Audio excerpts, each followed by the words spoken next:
Showtime. Oh, Showtime. Good morning, Crime Good Stoppers. morning. Everybody take a big sip of coffee or the beverage of your choice, and I hope it's not alcoholic because holy crap, it's 9 o'clock in the morning, people. Right. And Little Irish coffee. a little Irish coffee, right? Jameson and coffee. Yummy. How's it going, Steve? What's going on? How are you? Cool. Doing pretty good. Little hair of the dog this morning.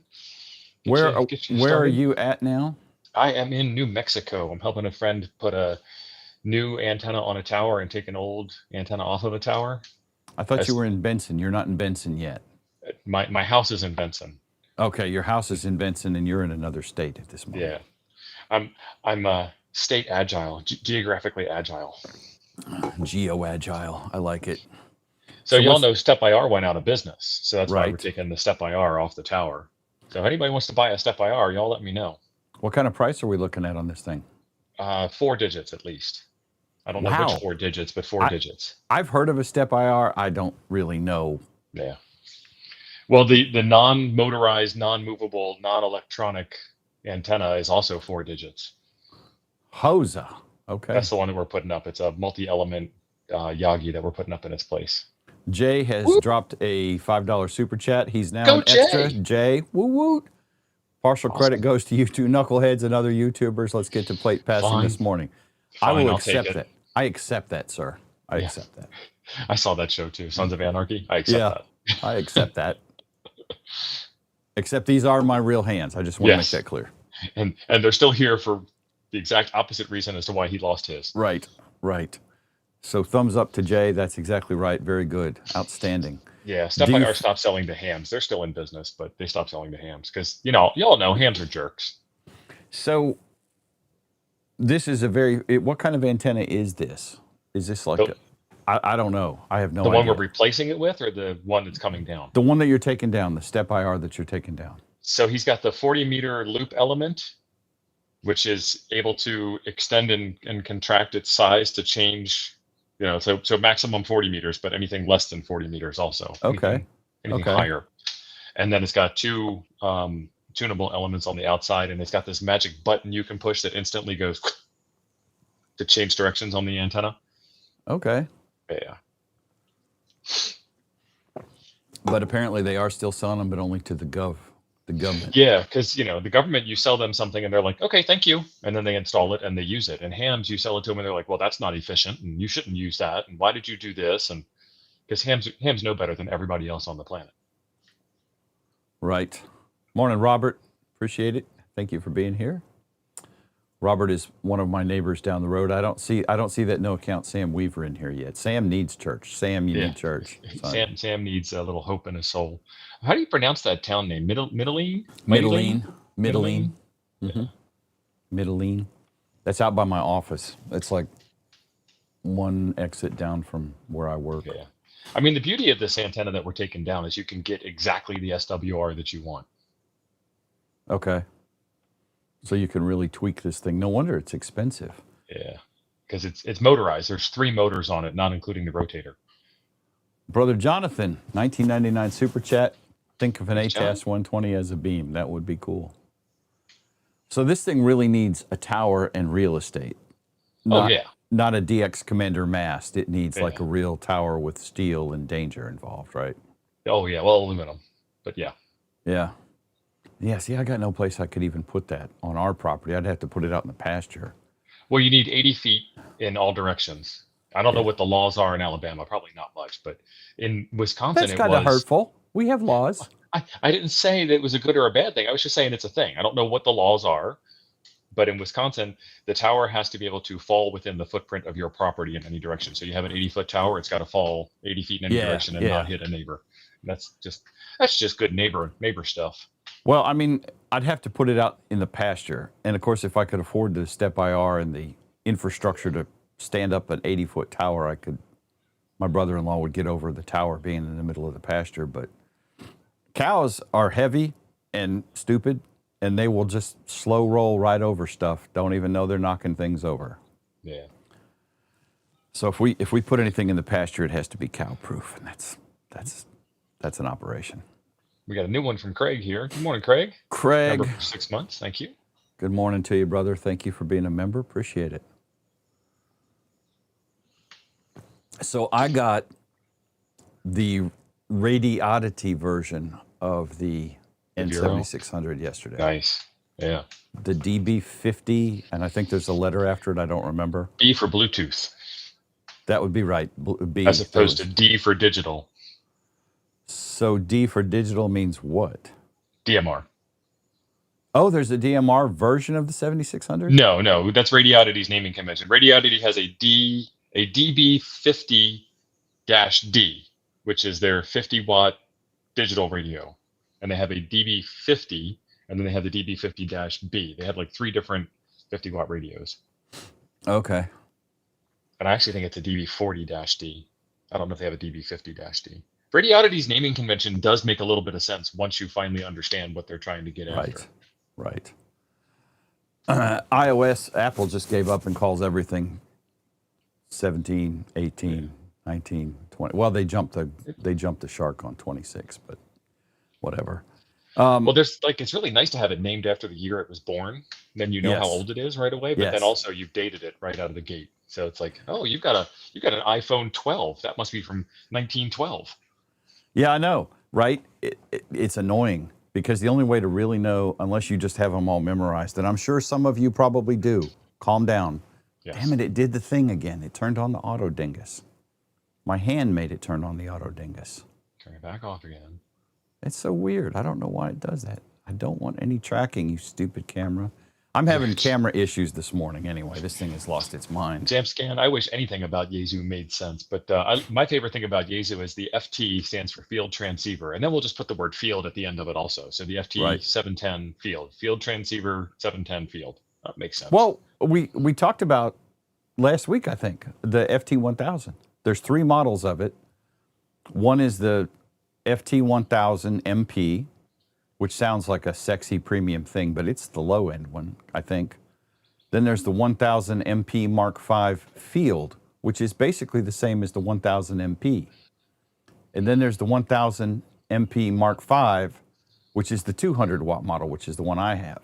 Yeah. I'm like, A, B, C? I mean, something, right? And what I was saying about Apple, right? the iPad Air, the iPad Air 2, the iPad Air Deluxe Pro. I mean, yes, don't get me, I could go on all day. Yeah, I like Yaesu from the anthropological, paleontological, I don't know how to say that word, standpoint. Like their radios look great when they're a part of history, but like their current product line being sold currently doesn't make any sense. Right.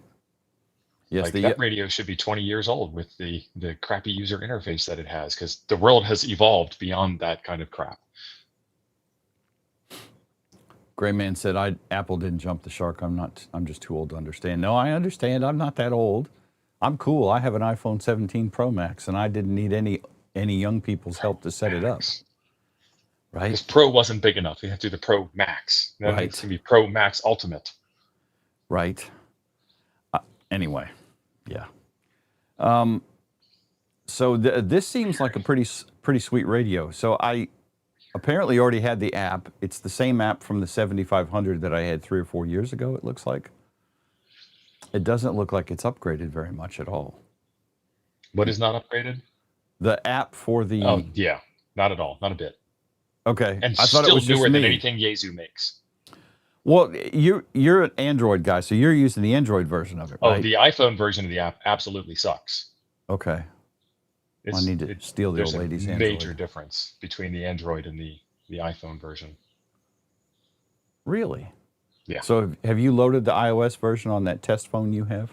I have. And you can also do it on modern Apple Silicon laptops and desktops. You can load it right on there. Okay. So if the Android app could be loaded on the desktop, that would be awesome. I mean, it's almost worth getting a cheap tablet from Walmart. Mm-hmm. Yeah, Jonathan's saying the same thing. 100% buy a cheap tablet. I have a cheap Android tablet that's 4 or 5 years old, and it's so painful for me to use. It's a Samsung. Oh, it'll be perfect for this. Ham radio apps are at least 4 or 5 years old right. the day they're born. I mean, it takes like 5 days for the thing to boot up. It boots up slower than my Tandy 1000 did back when I was married to she who cannot be named. Yeah. Well, so luckily you won't have to turn it off. Right. You just turn it on and leave it on. Right. But it seems like it has some nice features. I like the microphone. Yeah. I think this is pretty swank with the screen on it. And this is, I did a video on the TYT WP12. I think that's right. Which had all its controls on the microphone. So this is pretty sweet. It's dual band, dual watch. And you can do full programming from the microphone. It looks like it, but looks like it would be difficult, but it's still just as difficult to program as a Baofeng. It's a basic get into the menu and then OK, forward, backward, and you have the arrows for that, and they are what they are. Yep. And it puts a couple of soft keys at the top. So you go up and down with the arrows, and then one of the soft keys is do the thing, and the other soft key is go back. Yeah, I was playing with it yesterday. The first thing I did was figure out how to turn off the beep before I had a psychotic break. It was worse than standing in Walmart. Jim's tweaking. Yeah, a little bit. Jonathan has got, I'm with you. You know, I'm all Mac except for this app. Oh, okay. Yeah. Yeah, Jonathan keeps telling about how you can tell Jonathan is not a YouTuber. He says they released a firmware, but he won't say anything at all about what's in the firmware.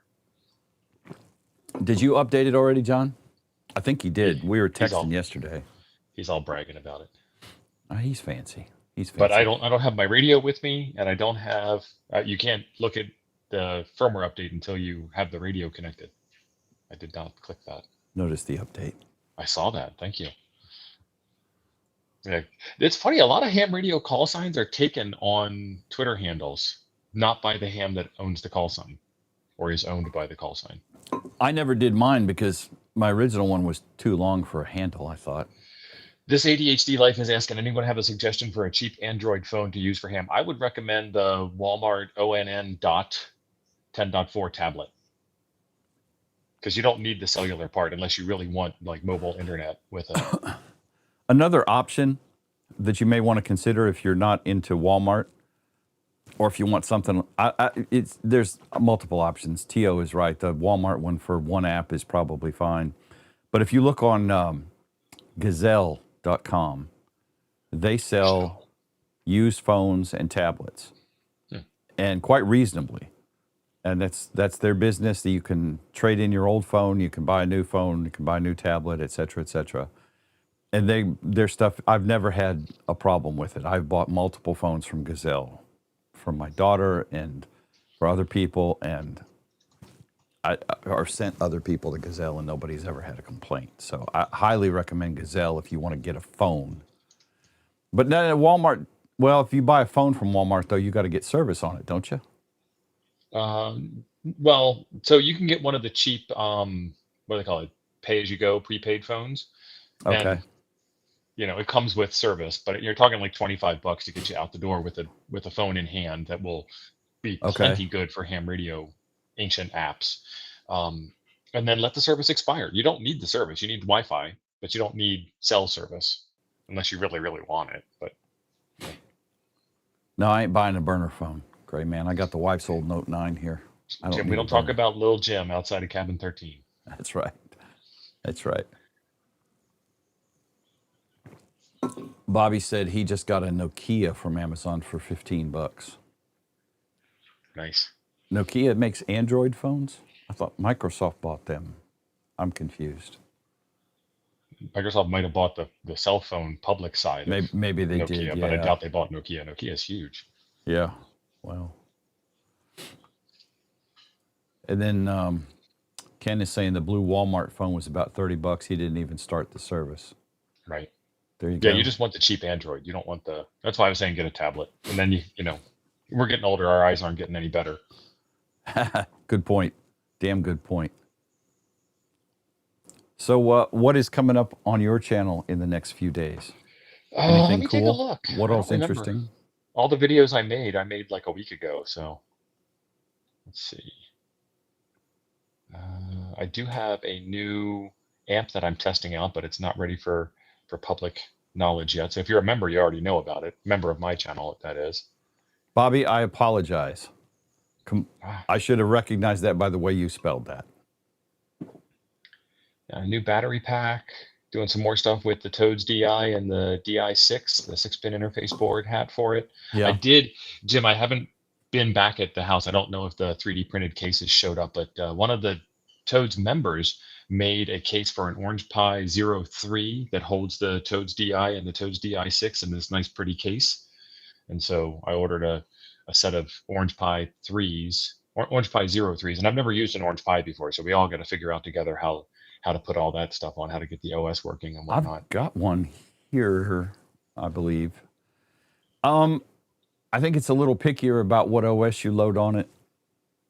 It's not as refined. Well, it was either that one. It might not be the Orange Pi. It might be the Potato. Le Potato, the French one? Yeah, Le Potato. I hate saying that. It drives me nuts. Yeah. Yeah, it's the Potato one. It's kind of picky about versioning. Like you need to go download. They have their own release of Ubuntu or something like that. Their own distro of Ubuntu. Yeah, and it's not as straightforward as. So I'm only talking secondhand from Ronnie in the chat, W4TRI, and I'm not picking on Ronnie at all because I couldn't figure it out easily either. Raspberry Pi, you download the Raspberry Pi imager, you open it up, and you select the image, you select the Pi, you hit burn. Yep. And that's been decades of development. So like I'm not throwing shade at anybody. The Orange Pi, it's like you have these 17 downloads, pick one. And then he had trouble burning it to an SD card. I don't know why. Could be user error, could be difficult. Again, not throwing shade at Ronnie because I haven't done it yet. And then from there, like Raspberry Pi, you can go through the Raspberry Pi imager process, and there's a place where it asks you for your Wi-Fi SSID and password and username and password and SSH key and all that jazz. You can do that on any OS, but I don't know what the process is. So we got to learn it together. So that sounds like it's an upcoming Nuggets episode to figure it out together. And then I'll do a short form video of, hey, we figured this out on Nuggets and you missed it. I can't remember why I bought an Orange Pi, and I'm trying to think of which one I have. And I want to say a 4. Is that a thing? Because what's sticking in my head is the 4. Yeah. Now, what did I send you the case for? That's the Orange Pi 03. Okay, and what did you get yesterday? I don't know. I'm saying I don't know if I got them or not. Oh, okay. So you need a case for a different thing is what I'm asking you. No, I do not. Okay. I'm telling you that the ones you printed for me have not arrived yet. I got that part. Like, don't ask me how they look because I haven't seen them. I know how they look. I printed them. They look good. They look good. I didn't put your call sign on them, but good. Because I figured you'd probably sell them to somebody. Eventually, yeah. After you got them for free from a bro. No, I mean, like I would sell the entire assembled kit. Right. Value added. But you don't have a license for that part to resell that part. I'm not selling the part. I'm selling the service of putting it together. See, there's ways around everything. Oh, you missed your calling. Jonathan, this guy could be a good shady lawyer, I think. It's not untrue. I mean, I did add some value to it by sliding the board into the piece of plastic and turning 4 screws. Right. You have sweat equity in the whole thing. I do. Right. That's worth at least 50 cents. See, Lino Dev, member for 2 months. Monthly reminder, I'm still subscribed. Thank you, brother. We appreciate it. I think I just want to start calling him Clint. I always am uncomfortable. I don't remember if I'm saying that name right. It's weird to say. So I have an interesting story. It does not, Chris. Not a long story. You're late.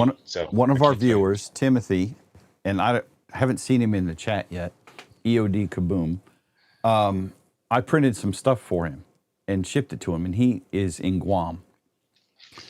So it took a couple, 3 weeks for it to get there. So yesterday, I have a package sitting on the porch from Guam, and I'm like, what is this?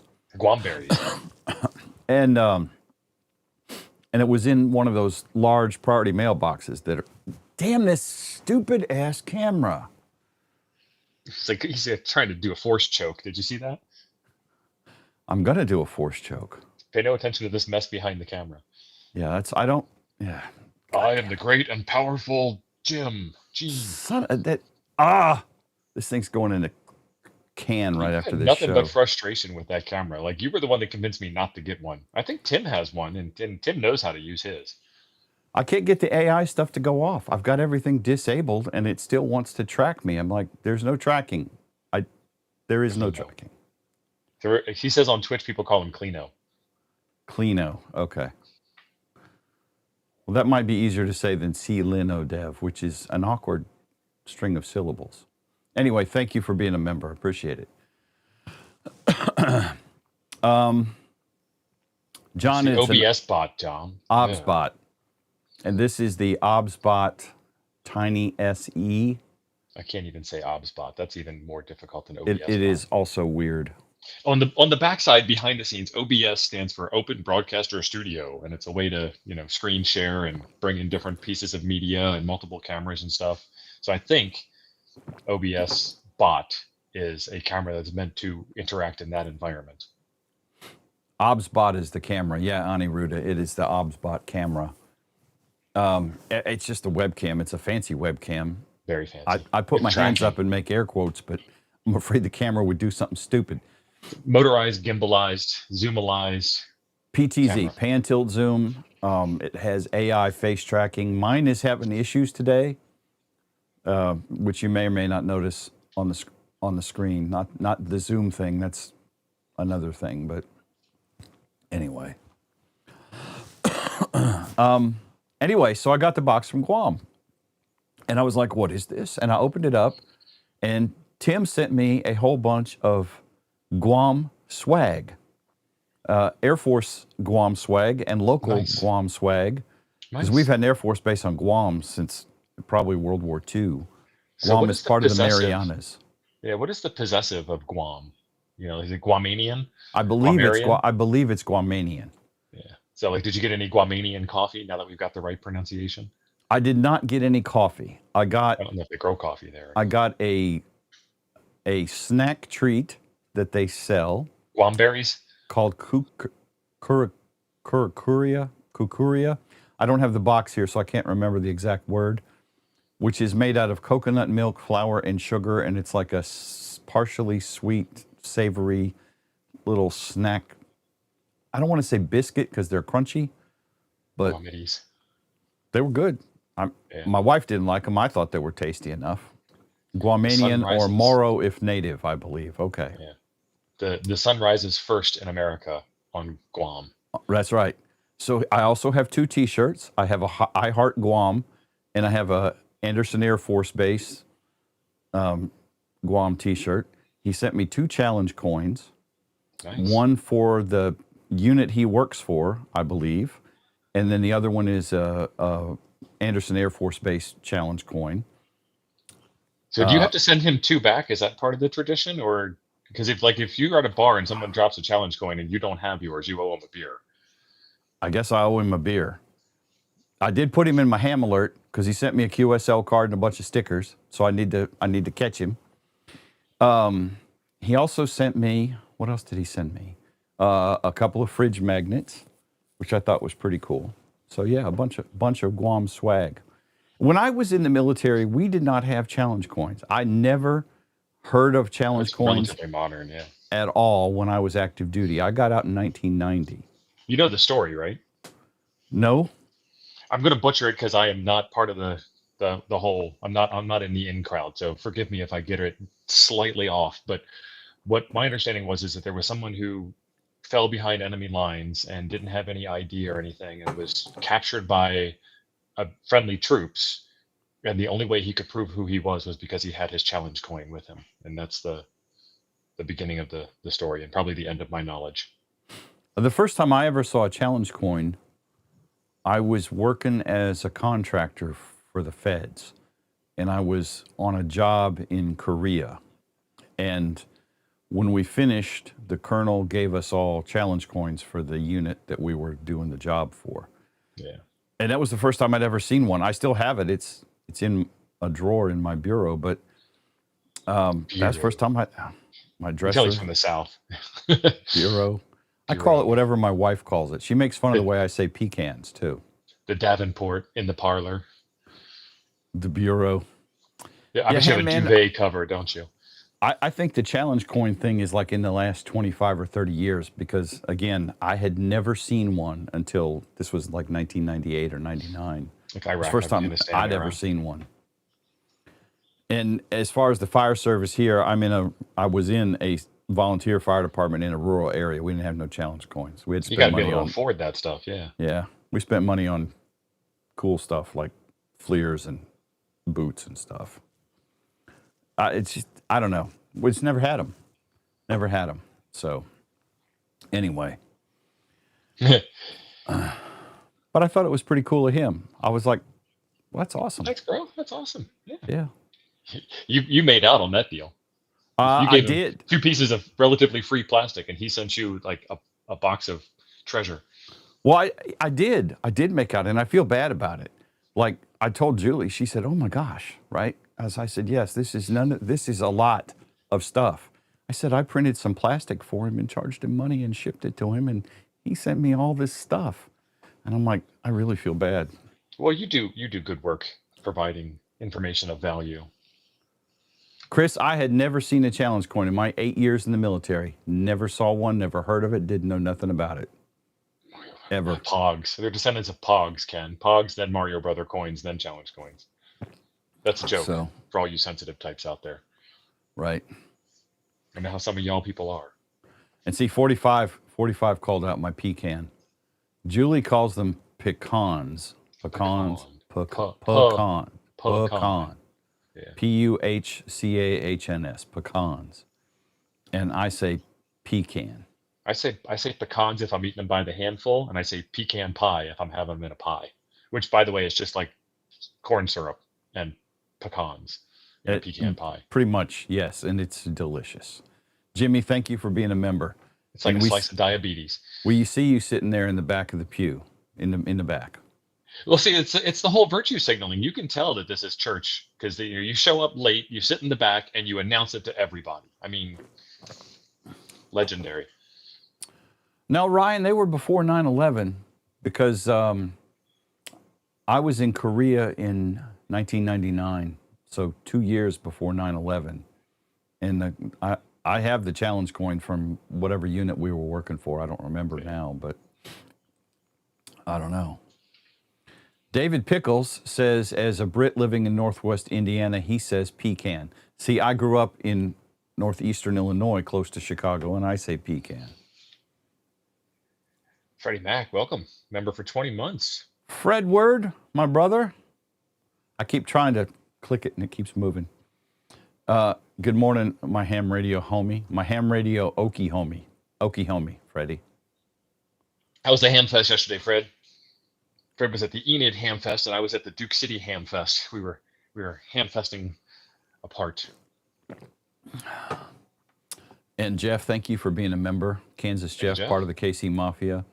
Lee is saying there are corn syrup-free pecan pie recipes, and Julie got pronunciation right. She knows she got it right. Just ask her. I can't even, yeah. I get schooled on it frequently. I can't even look at pecan pie anymore. I just get fat. Jonathan, thank you for another super chat to atone for buying another rig. What radio did you buy, and how did I not get the news? He worked a deal online, I think. Excuse me. I thought we were brothers, Johnny. I think he's getting it. I think it's getting shipped tomorrow, so he doesn't have it yet. What did you buy, John? I've lost track. Honestly, we were talking about it last night, but it's a day that ends in Y. Johnny's bought a radio. Yeah, that's a fact. Wait, we're talking about pecans? I thought this was about ham radio. Well, Jimmy, it's pecans are a part of ham. A little bit of this, a little bit of that. You know, everything's ham adjacent. W4WAG retired 50 super chat, $5 super chat. Thank you. Spread those challenge coins amongst you. Right, it's the only ones I got. And Renee is siding with Julie. Oh, that's right. The 890. Well, those women stick together. You know how that is. Mm-hmm. Morning, Miss Renee. How are you? Chris, thank you for this information. More prevalent in the Army. I was working for the Army. Showed my dad a Marine one in '93. He didn't know what it was either, so now everyone has them, even civilian first responders. Yeah. It's nothing I had ever encountered in my active duty time. So, but I thought it was pretty cool because I got two of them. I got one for Guam Air Force Base and then one for Tim's unit. So I thought that was pretty swank. Anyway, Tim, thank you. And what brought all this on is Tim asked me to 3D print what did I print for him? Oh, a handle for an elk. Actually, I think I sent him two because the first one wasn't to my standards and I just threw it in the box with it. You have standards? What? I do have some, yes. That comes as a shock. I'm shipping it to Guam. I want it to be right? And, the other one I think was okay, but I just was like, I'm going to try and reprint this a little better. And then I sent Tim both of them. I think I did. And what are you Because gonna otherwise do with I'd just throw it out anyway, right? What are you going to do with the factory seconds elk handle? Right. So Tim's gonna open up the outlet. Have you decided? It is Alabama. There are outlet stores here. Yeah. Have you decided to buy a 3D printer yet, Steve? No. I have Steve, no room in my life for it. These are the droids you're looking for. I know. I went to a Hamfest yesterday and Friday, and I'm looking around at all the stuff that's there and wiping the drool off of my chin, and went home relatively empty. I spent $1. Like this guy had, fill a bag of parts and it's $1. He was trying to get rid of some stuff. So I have the parts to build a manual tuner. QRP, of course. Right. Well, that's cool. I think all I got. Montgomery's Hamfest is coming up in November. And I don't know, I haven't seen Rockstar Dave in here. But the Stone Mountain Hamfest should be coming up, I think, next month. One of y'all Google that while we're talking. Yeah. I need to unload stuff. And I want to go to the Stone Mountain one again. I thought it was pretty decent. I only stayed one day, and I didn't even stay the whole day. What I did is I left after work and went up there, RON, and then hit the Hamfest early in the morning and stayed till like lunchtime-ish, and then came on home. But Tim said, according to AI's challenge coins popped up in World War II in Korea to boost unit morale, but really did not pick up in popularity till the late 90s. I didn't know about World War II in Korea. Like I said, I had never heard of them until I got that one, and I was already out of the service by then. But I see how they would be. If you get a challenge coin from the boss, that's pretty dang cool, Morning, Ron. Didn't see you sneak in. Ron, let's see. Tim, you just bought a second printer? That's nice. That's cute, Tim. That's rookie numbers. Which one did you get? I got 5, Tim, and I've given 4 away. Let's see. Think of all the gridfinity that you can print for your RV. See, Chris Bricker, that is exactly correct. He does not know the light and love of our Lord and Savior gridfinity. And I think once that nerdy organizing dude over there figured it out, he would love gridfinity. I need to get stuff out of my life so I can make room for new stuff to come in. And this is the unfortunate part about ham radio. We're in church. We can admit to our sins here and beg for forgiveness. But Ron, thank you for the super chat. Appreciate it. What happens is you can accumulate things to do faster than you can do things that you've already accumulated. And y'all, T.O. posted a list of his stuff he's trying to unload in... Ken was asking. Did I say T.O.? You did. Yeah, T.O. has posted it. It's in the chat. I wanted to sound like it wasn't shameless self-promotion. No, that's fine. Asked. That's fine. Ben said it's November 1st for Stone Mountain. Well, I need to chip chop. Nice. I couldn't remember. I knew it was coming up in the next month or so. Yeah. I need to book my hotel because I'm going to go up Friday night, hit it, and then come home. Get it, hit it, and quit it? Get it, hit it, and quit it. That's right. So the 3D printer thing, I love 3D printing. I mean, there's a ton of people that print nothing but minifigs and desk ornamentation, tchotchke kind of stuff. And that's fine. And I've printed some for people at work because they asked, or I printed some to sit on my desk because it is a tchotchke. And then people are like, oh, can I buy that? Well, I suppose you can. Well, you can, everything's for sale. Sure. And so, yeah. But I mean, if you look on the 3D printing websites, what is so amazing about 3D printing, number one, you can design your own parts. Chuck, KK6USY, and Ham Radio Duo, Becky and Mike, both have made CW keys. And But at least Becky and Mike do CW. well, Chuck can kind of see. He can see. I don't know if he get to the W or not, but Right. yeah. And Becky and Mike are big time CW people. But they designed those. They made those themselves. Now I haven't really gotten into designing. I can make boxes. Those are fairly easy. But even if you don't design or you can't design because you're design challenged, there's so much stuff out there on all the 3D printing model websites, and most of it is free. And you can find all sorts of stuff for everything you can imagine. Yeah. I need a knob for a Tektronix scope. Well, here's 17 different models. Take your pick. One of them will fit. I need a holder to stand my FT70D up on my desk. Well, here's 26 different variations of it. I mean, those are actually literal things that are available on the website. I need a bracket to go on the back, not a bracket, I need a cover to go on the back of my 857 to support and manage the cables back there so I can set it down in a bag. There's a print for that.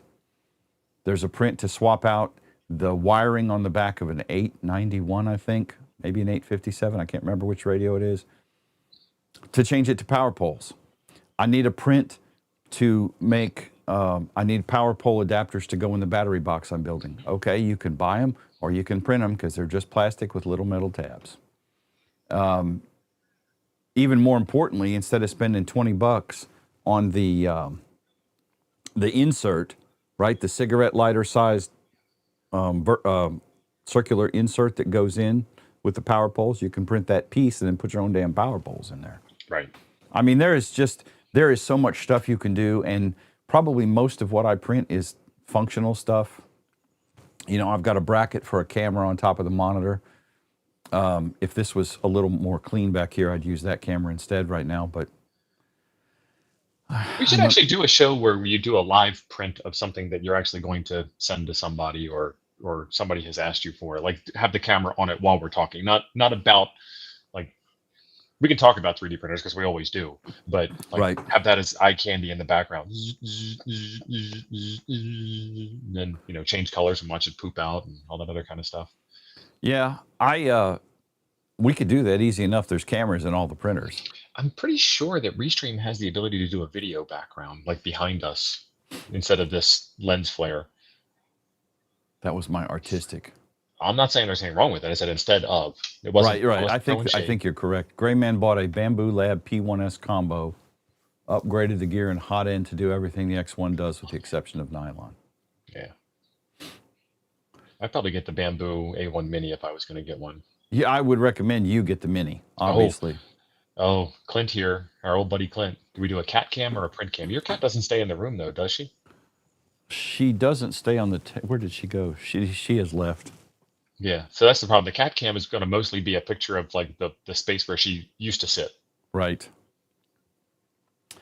I would, with 3D printers, I would absolutely recommend for you the A1 Mini because it takes up the least amount of space and it's easier to break apart and put away. No color change. Honestly, I don't use color change that often because I like it, but I don't have room for it because the color changer is bigger than the printer. Yes, it is.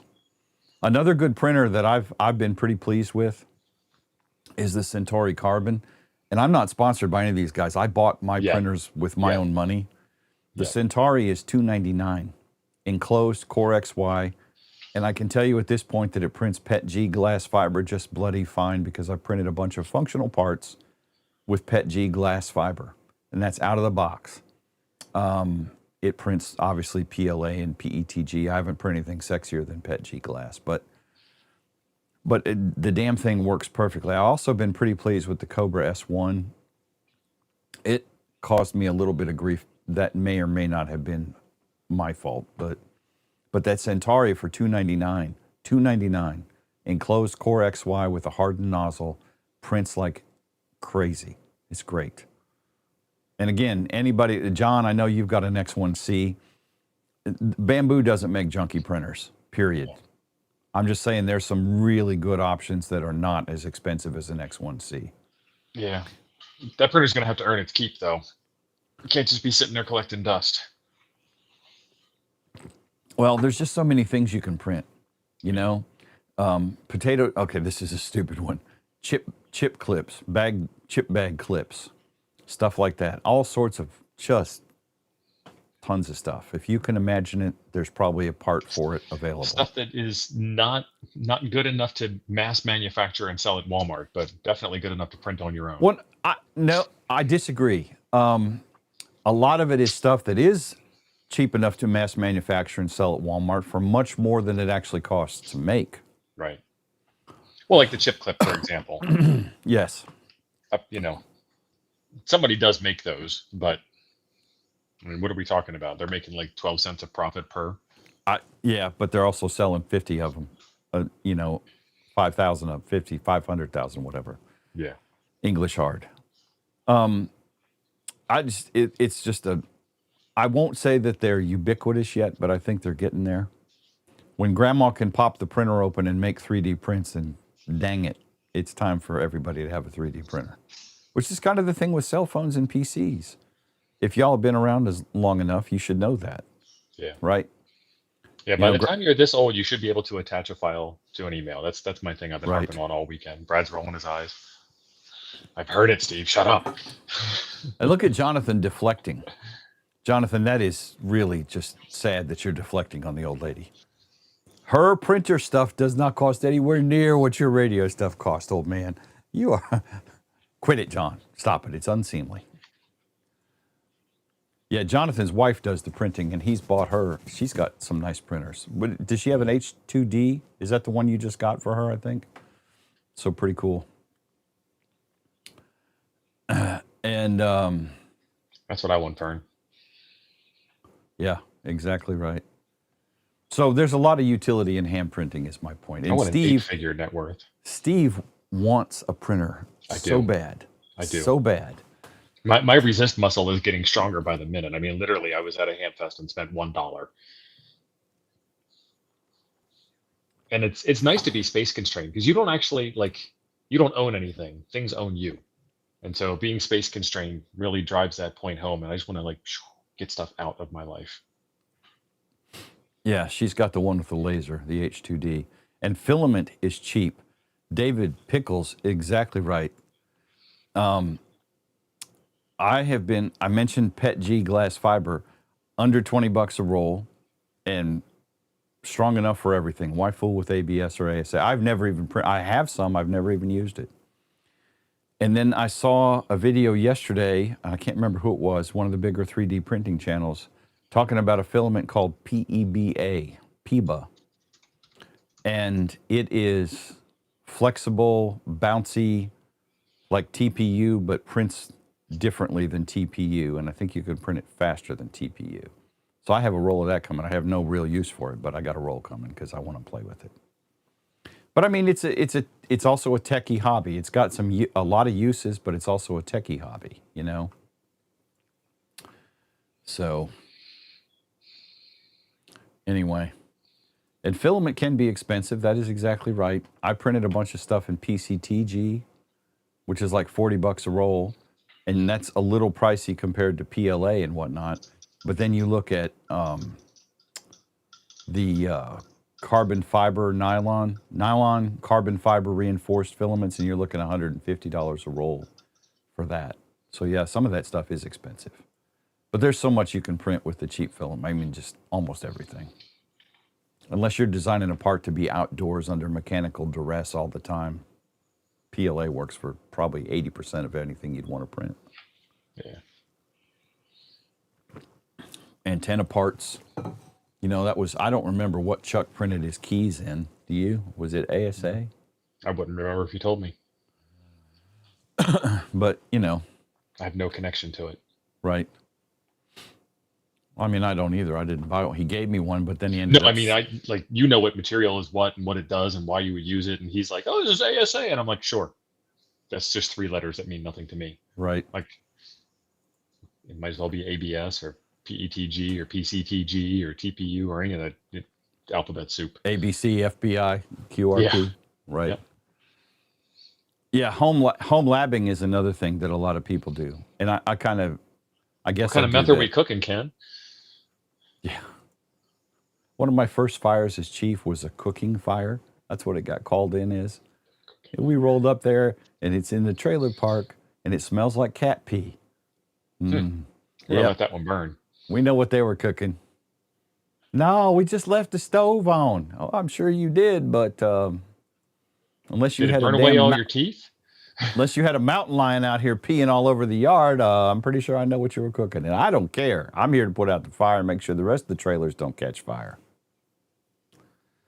But anyway, yeah, home labs are cool. And I do that. I have, I don't know, 5, 6, 8 PCs doing various things. I've got a Nginx proxy manager doing proxy managing stuff for me here. That sounded really technical. I have my proxy manager doing proxy manager stuff. Right.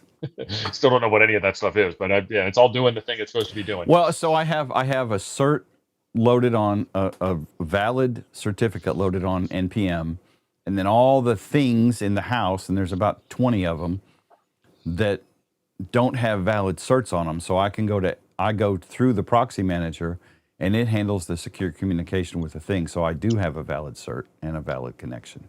It just cuts out the cert warning, basically. It's not like anybody's going to be sniffing my network out here in the country, but so I use that, and I've got Pi-hole running on another machine, and I've got my VPN setup runs under Docker on 2 different machines. So I actually have 2 terminations. So if one of them is rebooting or crashes or whatever, I still can get in. Yeah, I love doing all that. Then the other issue, and somebody mentioned this, Ken said it, get off the cloud. There's a whole ton more stuff you could do with your own home lab, like Home Assistant. You can do your own smart Amazon replacement dingus. Yeah, you do your own AI stuff too. Do your own AI stuff. The Amazon thing's not really AI, but your own voice assistant like Siri or the Amazon one that I won't say her name because she's sitting here listening. The problem with the cloud is you're relying on somebody else's ability to be secure, and it's the weakest part of the chain. So my PayPal account got hacked a while ago, Jim. I think I told you that. And what happened was somebody called PayPal's voice phone customer support. Yeah. And I forget what they call that, but worked the meat space to gain access to my account. I mean, I profited off of the situation. PayPal totally denied it, but even with 2-factor authentication, they were still able to friend space their way into my. I left it in my other whatever, and my other pants. Yeah. So it lets you migrate a whole bunch of stuff locally, which is a good thing to do. I use a password manager called Bitwarden because I used to use LastPass, and then they got hacked if you didn't get that memo. Right. And it wasn't just that they got hacked, it was that the way that they saved my data was extremely stupid. We had an enterprise license for it at work, and I canceled it. I told them, hit the road. And they were like, why? I said, because of the way you did this was stupid to begin with. As a security company, you should know better. Yeah. Well, what they did was they encrypted, my passwords were encrypted. What was not encrypted was the URL that the password went to and the username. The only thing that was encrypted in the data was the damn password. So I've at least pointed you at a website and a user ID. All you got to do is work out the password now. I'm like, why would you not encrypt the whole damn file, you dumbasses? Right. And they were like, well, it's a technical thing. And I'm like, well, keep going. Yep. I'm technical. You can talk to me. Yep, Probably smarter than y'all. Aloysius, thank you very much. If we're gonna do this, we're all gonna be broke here pretty soon. I'm not touching it because I keep trying to click show and it keeps going away. Aloysius, thank you for the super chat. Yeah, forgive me for tuning on frequency yesterday. Yeah. I am planning to do some POTA hunting today. I need to work on a video for the Radio Diddy radio, but I really want to do POTA hunting today. Yeah. So anyway, what I was mentioning about go ahead. Well, what I was mentioning about, so I ditched LastPass and went to Bitwarden. Yeah. And Bitwarden will allow you to host your own password service locally on your own network. So you can self-host the whole thing, which means, and Bitwarden has a client for Android, iOS, Windows, Mac, Linux, yada, yada, yada. which means I could host the whole thing, and using my own VPN, I could securely access my own passwords. I haven't done it yet, but you could do it, Yeah. which is really cool. And that's one of the benefits of having a home lab set up. Yeah.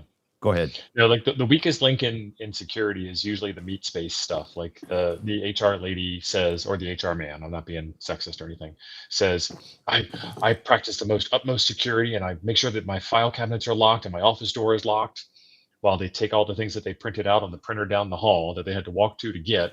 Oh no, wait, I got a new printer in my office and that's now secure. Great. They take all the printouts off their desk and they put them in that little blue bin. They lock the file cabinet, they lock the door, they set the blue bin outside of the door, outside of the locked room, and then somebody in a jumpsuit comes over and picks it up and takes it over to the box where all the other secure documents are and puts it in that big huge box that's easy to pick up with a hand cart of unshredded material and carries it out to the truck, which looks like it says Iron Mountain on the side, but we know it's not. Right, it's really the Soviets. It's all and the HR person has your social security number and your driver's license number and all your tax information and who your beneficiaries are and all that stuff. And all that stuff, just plain text printed on a piece of paper, put with all the other plain text security PII stuff on a piece of paper, put in a big box with everybody else's gathering of PII, and then hand it off to somebody. Well, it's amazing what causes security violations. So I mentioned that I worked for the Army, the gig where I got the challenge coin. So this is back in the late 90s, and we're in Korea at an Army base. And we are using, at the time, ISS, Internet Security Scanner, and scanning their networks, and they had a ton of them. And so one of the things we found, we found the keys to the kingdom, basically, but there was a lot of shares, a lot of shared drives. And so we're parsing for keywords and stuff like that through document files. And it turned out that the colonel's secretary had letters on her computer with names, rank, social security number that authorized access to the classified safe. So I had a template for a document that I could have given myself access to the classified safe with. And, overall, did it give away nuclear secrets? I don't know. It's a classified safe. I don't know what's in it. I didn't have a need to know. But these were open shares, people. Oh my God. And we also did a gig at a military hospital, and they were just as terrible. And NASA back in the day. I worked for NASA for a while. I worked at a hospital for a while. It's pretty bad. Wide open. Anyway, Tim asked a good question. Which is amazing, I know. Is self-hosted the best way to go? It's going to require a little bit of technical work. You should be able to do all that, but Tim can, yeah. Yeah, the thing is with self-hosted, so if you want to self-host your password manager, and other ones may do it, I know Bitwarden. Damn it! Pay no attention to the junk behind the camera. I'm just glad that the lens viewing area cuts off right at the waistline. I got pants on, son. I got pants on. See? Don't. Oh, Jesus. Can see my manly bulge now. I hate this freaking camera. This thing is going in the trash. Tim needs an extra one. Yeah. Well, it's already being stupid. Piece of crap. The thing with self-hosting is if you're doing that, you need access to your passwords all the time. And I suppose you could run a cloud version for some things and a home version for other things, but that seems like way too much work for me to keep up with. But when you're at your house, your self-hosted one is accessible. If you're not at your house, you need to be able to get to your self-hosted password management database, which means you need to have a way to securely access it. So, camera sold already, Jim. Done. Mm-hmm. Yeah. Well, I got another one. I need to play with the other one. It's actually a better camera. I just haven't moved it. Anyway, you were getting distracted. Yeah. What happened? I know I saw a super chat from Matthew. Matthew. I don't know what this Poseidon is that you're talking about, but good on you for rocking out at the POTA event yesterday. Matthew, is it cold up there yet, Matt? It was like 68 or something here yesterday morning and went to 94 during the day. I was dying. It's cold here in New Mexico. Different kind of cold. Though. Yeah, but you're also 4,000 plus feet up, too. Oh, yeah, the high desert. The high desert. Matt, thank you for the super chat. The And Tula Rosa we know Mesa. what a Poseidon is. This is not Coffee and Ham Radios, but it's still a great antenna. I gave away my legitimate Poseidon and one of my Kronos prototypes at Huntsville to Luke and Leif, my neighbors, and so I whipped together a new Kronos clone yesterday, a Klonos. There you go. Last week, and I've got it hooked up to my Kenwood right now, and it works great. I love it. Yeah, Jeff, they used to put serial numbers on dog tags. They And your used blood it, type and your religion. the dog tags I had from the military had my social, because we quit using real serial numbers. They changed the socials at some point before I was even in, and yeah, it had a ton of info on it. I don't know. I mean, I've been out for 35 years, so anyway. Let's see. John is correct. They lie to you. Treat them like they treat you. Yeah, that too. The hospital was terrible. When we did a major hospital system in the state of Alabama, and my colleague, my cohort, walked into the outpatient clinic after business hours. He went through the ER door, walked in like he owned the place, just kept walking. Nobody challenged him. Walked all the way over to outpatient, sat down at the secretary's desk at her unlocked computer, and proceeded to ransack records. We also crashed their Data General 1 Unix machine when we scanned it too, because it didn't like being nmapped. I miss those days sometimes. Let's see.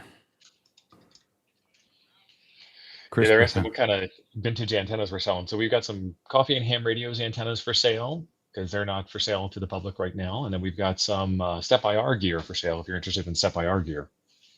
I saw the smile on Brad's face as he walked behind me. He's like, yes, get this stuff out of here. Elodie makes a great point here, and this is what I was getting at. She said it better. If you're self-hosting it, you need to know what you're doing, or don't do it, because it's a pain. And John, Network Chuck is my god, because that guy is just awesome. I like Network Chuck. Let's see. 78 for a high yesterday. Damn it, Matt. I hate you. Yeah, we were in the 90s. Yeah, it was in the 90s here. It was hot. Let's see. Yeah, if you guys are old enough, a DG1 is what the hospital was running all its records. Patient billing, I think the whole banana was on the DG. When it got scanned, it shat itself in a most spectacular manner. Anyway, let's see. So radio-wise, I don't know what I'm going to do with this. And we also have a giveaway. Shoot, I almost forgot that. Oh, can't forget the giveaway. It wasn't in the notes, man. I don't even know. I could have reminded you. Yeah, I know. Let me fire up Nightbot. I'm going to post the keyword in the chat right now while I'm getting Nightbot set up so y'all can start typing it in a minute. There's the keyword. Giveaways. Let me set it up. Next.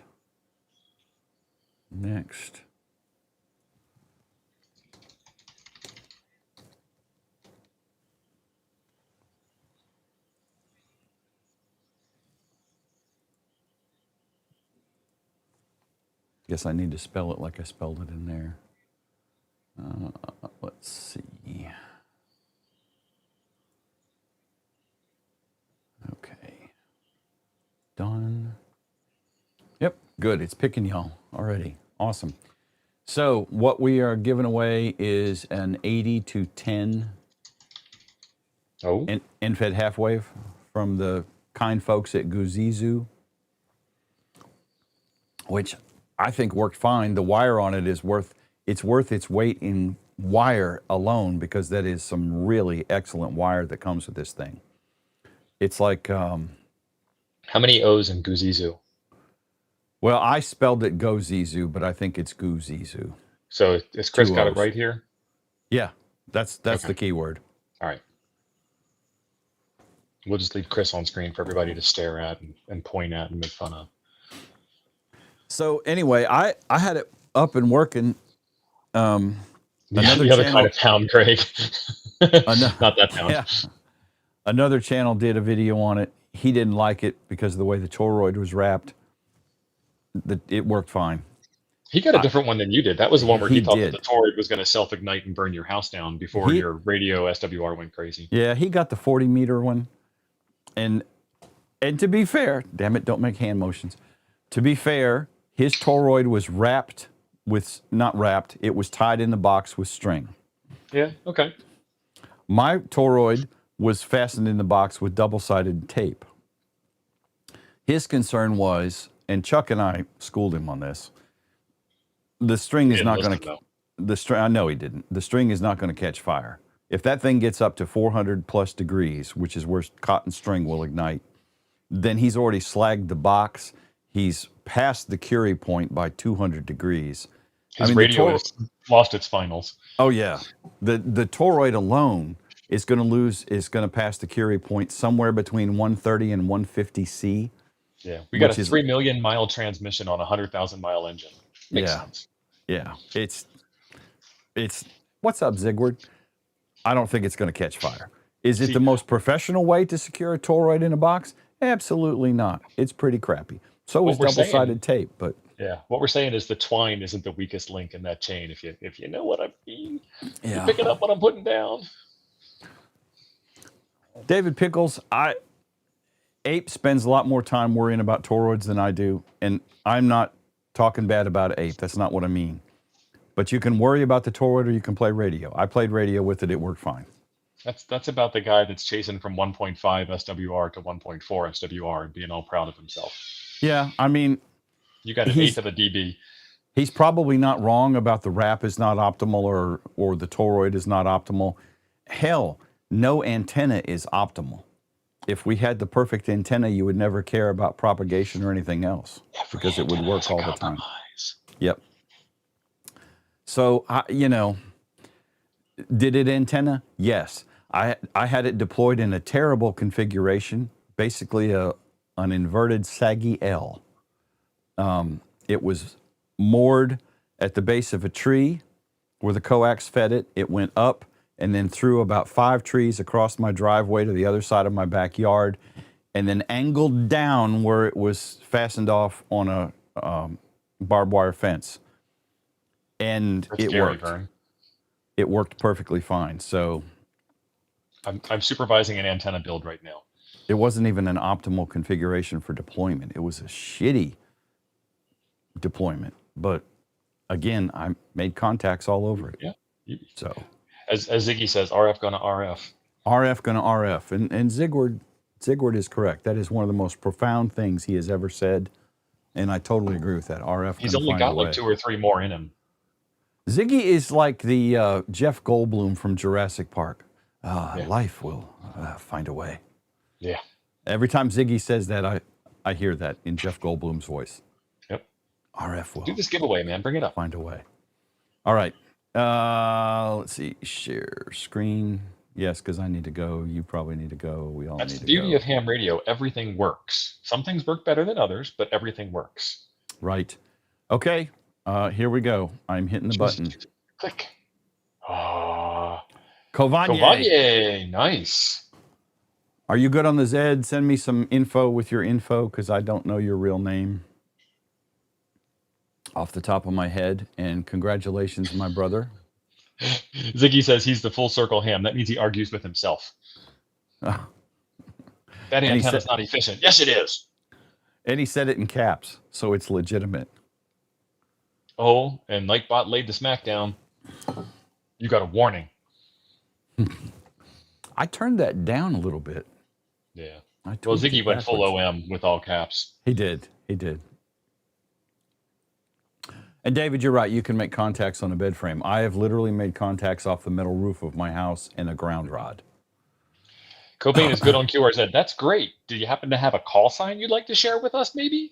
Is Cobain a real name on QRZ? It's K0VAY. Email me at jp@feplabs or jim.h.perry@gmail. with your real name because I don't know that I can find Covain on QRZ, buddy. That might actually be his real name. I don't know. I just want to make sure He's I a have his longtime contact viewer. info. I know. We're old, Yeah, we're I've old seen him friends forever. at this point.